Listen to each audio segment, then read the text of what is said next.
இயேசு கிறிஸ்துவின் இனிதான நாமத்தினாலே உங்கள் ஒவ்வொருவரையும் இந்த புதிய நாளிலே வாழ்த்தி, தேவனுடைய ஜீவனுள்ள வார்த்தையின் மூலமாய் உங்களை சந்திப்பதிலே நான் கர்த்தருக்குள் மகிழ்ச்சி அடைகின்றேன்.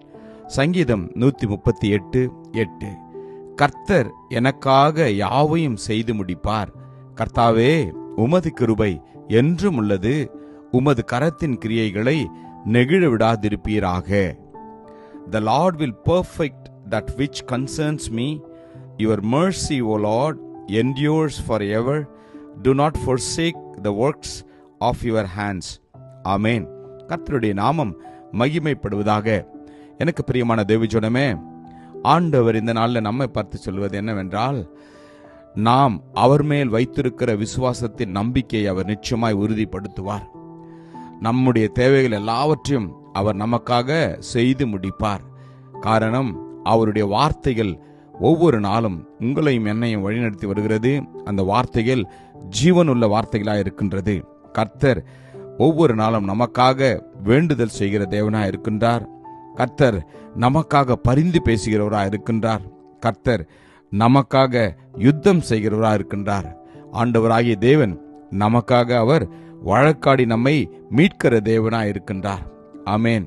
வேதம் சொல்வது போல ஆவியானவர் தாமே வாக்கு கடங்காத பெருமூச்சுகளோடு நமக்காக வேண்டுதல் செய்கிறார். ஆக்கினைக்குள்ளாக தீர்க்கிறவன் யார்? கிறிஸ்துவே மரித்தவர், அவரே எழுந்தும் இருக்கிறவர், அவரே தேவனுடைய வலது பரிசத்தில் இருக்கிறவரும், நமக்காக வேண்டுதல் செய்கிறவரும் அவரே என்று நாம் வாசிக்கிறோம். ஆம், இந்த நாளிலே தேவன் நமக்காக அவர் வேண்டுதல் செய்து வருகிறார். நம்முடைய தேவைகளுக்காக, நம்முடைய வாழ்க்கையில அவர் நமக்காக எதை நியமித்து வைத்திருக்கிறாரோ அந்த காரியம் நடைபெறும்படியாய் அவர் நமக்காக பரிந்து பேசிக் கொண்டிருக்கிறார். ஆம், ஒருவன் வேதம் சொல்வது போல, இயேசு பிதாவே, இவர்களுக்கு மன்னியும், தாங்கள் செய்கிறது என்னதென்று அறியாதிருக்கிறார்களே என்று சொன்னார். எனக்கு பிரியமானவர்களே, நாம் செய்கிற ஒவ்வொரு காரியங்களும் தேவனுக்கு பிரியமில்லை என்றால் இன்னும் கர்த்தர் நமக்காக பரிந்து பேசி கொண்டு தான் இருக்கின்றார். நாம் என்ன செய்ய வேண்டும்? தேவனுக்கு பிரியமில்லாத காரியங்களை விட்டுவிட்டு தேவனுக்கு பிரியமுள்ள காரியங்கள், வேத வார்த்தையின்படி வாழ நம்மை நாம் அர்ப்பணிக்க வேண்டும். கர்த்தர் நமக்காக எல்லாவற்றையும் அவர் வாய்க்க செய்வார். உன் வழியை கர்த்தருக்கு ஒப்பித்து அவர் மேல் நம்பிக்கையாயிரு, அவரே காரியத்தை வாய்க்க பண்ணுவார் என்று வேதம் சொல்கிறது. நம்முடைய வழிகளையும் நம்முடைய சிந்தைகளையும் நம்முடைய நோக்கங்களையும் தேவனுடைய பாதத்திலே நாம் அர்ப்பணிப்போம். கர்த்தர் எல்லாவற்றையும் நமக்காக அவர் வாய்க்க செய்வார். கர்த்தர் யோசேப்போடு இருக்கிறார் என்று, அவன் செய்கிற யாவையும் கர்த்தர் வாய்க்க பண்ணுகிறார் என்று எஜமான் கண்டான் என்று வாசிக்கிறோம். நம்மோடு கூட தேவன் இருப்பார் என்றால் நாம் செய்கிற காரியங்கள் எல்லாவற்றையும் அவர் வாய்க்க செய்வார்.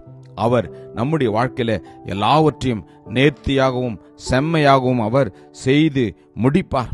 மாத்திரமல்ல, உங்களுக்காகவும் எனக்காகவும் யுத்தம் செய்கிற தேவன் நமக்கு முன்பாக செல்கிறார். உங்கள் தேவனாகிய கர்த்தர் உங்களுக்கு முன்பாக இந்த சகல ஜாதிகளுக்கும் செய்த யாவையும் நீங்கள் கண்டீர்கள். உங்கள் தேவனாகிய கர்த்தர் தாமே உங்களுக்கு யுத்தம் பண்ணுகிறார் என்று யோசுவாவில் நாம் வாசிக்கிறோம். அவர் யுத்தம் பண்ணுகிற தேவன், வெற்றியை கொடுக்கிற தேவன், உங்களுக்காகவும் எனக்காகவும் அவர் ஜெயத்தை கொடுக்கிற தேவன். நம்முடைய தேவன் நமக்காக யுத்தம் பண்ணுவார். நமக்கு விரோதமாக எழும்புகிற எல்லாவற்றையும் அவர் நிர்மூலப்படுத்துவார். நம்புவோமா? விசுவாசிப்போமா? கிருபையும் இரக்கம் நிறைந்த நல்ல தகப்பனே, இந்த நல்ல நாளுக்காகவும் உமக்கு நன்றி அப்பா. எங்களுக்காக நீர் நிர்ணயித்ததை, நிச்சயம் செய்ததை நீர் நிறைவேற்ற வல்லவராய் இருக்கிறீர். நாங்கள் நம்பி விசுவாசிக்கிறோம் அப்பா. உம்முடைய கிருபையின் கரத்துக்குள் ஒவ்வொருவரையும் ஒப்புக் கொடுக்கிறேன். ஆசீர்வதியும். இயேசு நாமத்தில் ஜெபிக்கிறோம் ஜீவனுள்ள நல்ல தகப்பனே. ஆமேன். God bless you. Jesus loves you. Amen.